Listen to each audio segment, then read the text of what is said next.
मित्रों नमस्ते। आशा है आप सब आनंद पूर्वक हैं। जैसा कि हम सब जानते हैं कि कहानियाँ जीवन में शिक्षा का एक सशक्त माध्यम है और इसी सशक्त माध्यम को ध्यान में रखते हुए ये चैनल हम आप सब के लिए लेकर के आए हैं, जिसमें अनेक शिक्षाप्रद कहानियों के माध्यम से जीवन में अच्छे गुणों को धारण करने और दुर्गुणों को छोड़ने का हम सभी प्रयास कर सकते हैं। तो आइए इन कहानियों का हम सब लाभ उठाएं। धन्यवाद।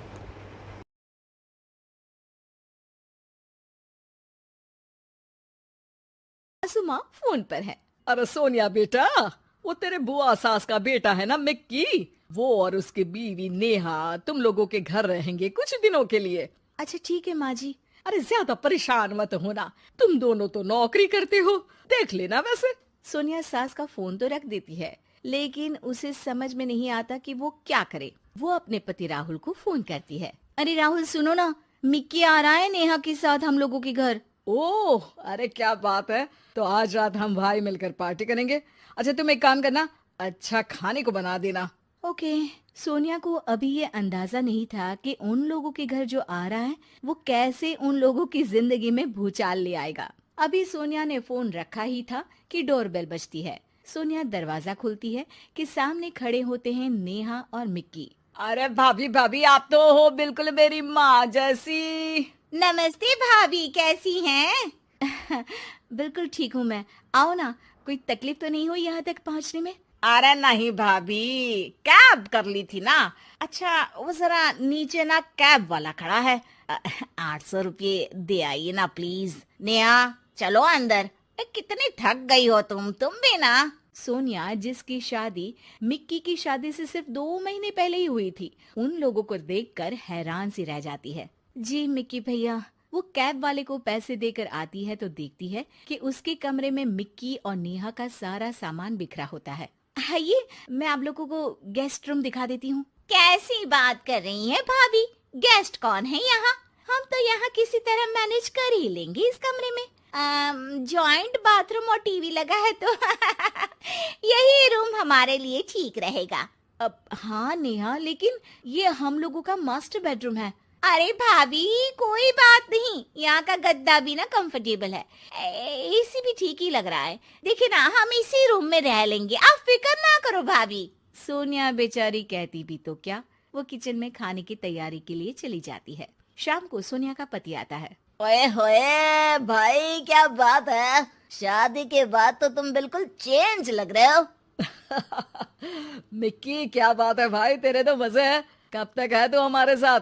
बस देख, सेटल होने आया हूँ। तू तो जानता है छोटे शहर में कितनी कमाई होती है। हाँ हाँ, यहाँ रह, आराम से काम ढूंढ। मैं तो कहता हूँ नेहा भी पढ़ी लिखी है, वो भी कुछ अच्छा कर सकती है। अब देखो सोनिया भी तो नौकरी करती है भाई, महानगर में तो गाड़ी तभी चलती है। मिक्की को भाई की बात जम जाती है। अगली सुबह। अरे ये मिक्की और नेहा कहाँ गए? कार लेकर गए हैं तुम्हारी, बोल रहे थे शाम तक लौटेंगे। हे भगवान, ये क्या मजाक है यार, कल बता देना चाहिए था उसको कि कार ले जानी है। मैं ऑफिस समय से पहले निकलता, अब ऑफिस कैसे जाऊंगा? मैं नहीं जानती, दिन का खाना ना बाहर खा लेना। मैंने ऑफिस में आज की लीव डाल दी है।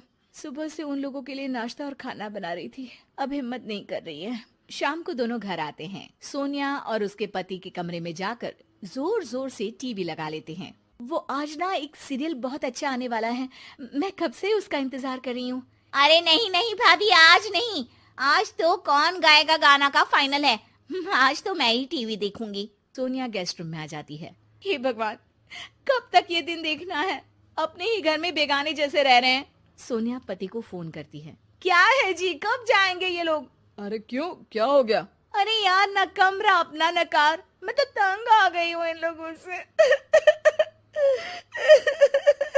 कोई बात नहीं, मैं बुआ से बात कर लेता हूँ कि इन लोगों को किराए में कहीं कोई अच्छी जगह दिला दे। अरे डोंट वरी डार्लिंग, रहने दो, अच्छा नहीं लगेगा, कुछ दिन बाद बात कर लेना। सोनिया पति से बात करके सो जाती है, लेकिन शाम को जब वो किचन में जाती है तो किचन की हालत देखकर दंग रह जाती है। इतनी गंदी फैली रसोई किसने की? मेरे तो बस का ही नहीं इसे साफ करना। लेकिन यहाँ आया कौन था?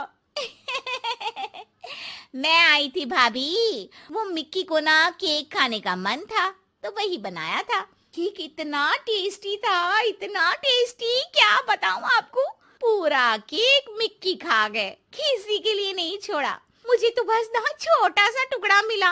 बुरा मत मानना हाँ प्लीज। अरे नहीं नहीं, बुरा क्या मानना, मुझे तो वैसे भी मीठा कम पसंद है। सोनिया किचन की हालत और नेहा की बेशर्मी भरी बातों को पी जाती है और सोचने लगती है कि ये लोग जाएंगे कब। भाभी, वो आपकी जो रेड वाली साड़ी है ना, वो प्लीज आज मुझे दे दीजिए। मैं और मिक्की शाम को मेरी चाची के घर जा रहे हैं तो देर रात तक आएंगे।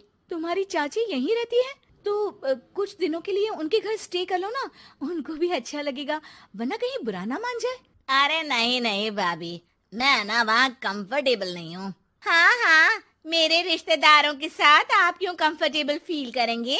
ऐसी बात नहीं है नेहा, हम भाई एक दूसरे को बचपन से जानते हैं, हम एक दूसरे को समझते हैं। अरे तुम्हारी चाची के लिए जो कुछ तुम बताती हो उसे सुनने के बाद मैं कैसे उनके घर रुक सकता हूँ? नेहा थोड़ा अनकंफर्टेबल फील करते हुए कहती है, हाँ लेकिन सामने तो अच्छे हैं ना, हमें क्या करना भाभी कि वो पीछे क्या बोलते हैं। हाँ लेकिन मुझे फर्क पड़ता है। मैं भैया और भाभी के पास इसलिए हूँ क्योंकि मैं जानता हूँ कि भैया और भाभी मेरे पीछे मेरी बुराई कभी नहीं करेंगे। ये बोलकर दोनों वहाँ से निकल जाते हैं। सोनिया उन लोगों के जाने के बाद अपना कमरा साफ करती है। अपना जरूरी सामान तो गेस्ट रूम में ले जाऊं। उसे पति की पुरानी फाइल मिलती है। सोनिया उसे खोलकर देखती है। अरे ये क्या, मिक्की भैया इन्हें हर महीने पैसे क्यों भेजते थे? वो पति को फोन लगाती है। सुनिए, ये मिक्की भैया आपको कॉलेज के समय में पैसे क्यों दिया करते थे? उधार लिया है क्या इन्होंने आपसे? अरे नहीं नेहा, दरअसल तुम जानती हो ना कि हम लोगों की आर्थिक स्थिति खराब रहा करती थी। मिक्की ने ही अपने काम में लगाने वाले पैसों को मुझे देकर मेरी पढ़ाई पूरी करवाई थी। मैं उन लोगों के घर ही रहा करता था, सारा दिन पढ़ता। मेरे खाने पीने से लेकर कपड़े तक का ख्याल बुआ और मिक्की रखा करते थे। मैंने न जाने उन लोगों के बारे में क्या क्या सोच लिया। एक वक्त जब उन लोगों ने आपके लिए सब कुछ लगा दिया, आज हम लोगों की बारी आई तो हम इतना सोच रहे हैं। अच्छा है कि तुमने खुद ही इस बात को रियलाइज कर लिया। ये एक अच्छी बीवी की निशानी है जो पति की हर बात को समझ ले।